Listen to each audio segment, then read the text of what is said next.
సంఘం ఉండేవాళ్ళు ఈ రోజులో ఏ సుఖపడుతున్నారు సేవకులు? సంఘస్థులతో పడలేకపోతున్నారు, సంఘాల్ని భరించలేకపోతున్నారంటే సంఘాన్ని భరించిన వాడే గొప్ప దైవ సేవకుడు. చప్పట్లు కొట్టండి ఒకసారి.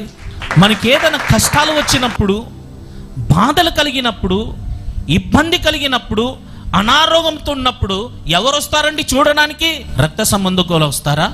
బంధువులు వస్తారా? స్నేహితులు వస్తారా?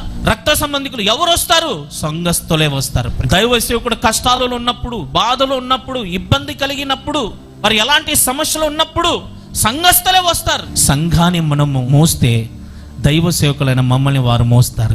ఈ లోకంలో మనకి ఎవరు శాశ్వతం కాదండి.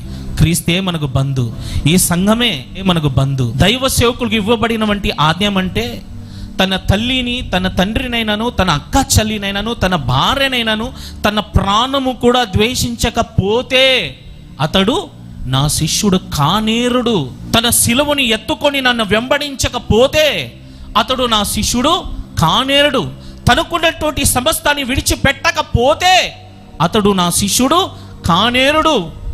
నా ఘాటి మీద చేపెట్టి వెనుక తట్టు తిరిగేవాడు నాకు పాత్రుడు కాదు. శిష్యులలో ఒక శిష్యుడు వచ్చి యేసు ప్రభుతో అంటున్నాడు, నా తండ్రి చనిపోయారు, నేను చూసి వస్తాను, పాతి పెట్టి వస్తానంటే మృతులు మృతులకే సమాధి చేస్తారు, సజీవుడైనా నన్ను వెంబడించు. లోకంలో మనకి ఎవరైనా ఉన్నారంటే మీరే అండి, సంఘమే. నిజంగా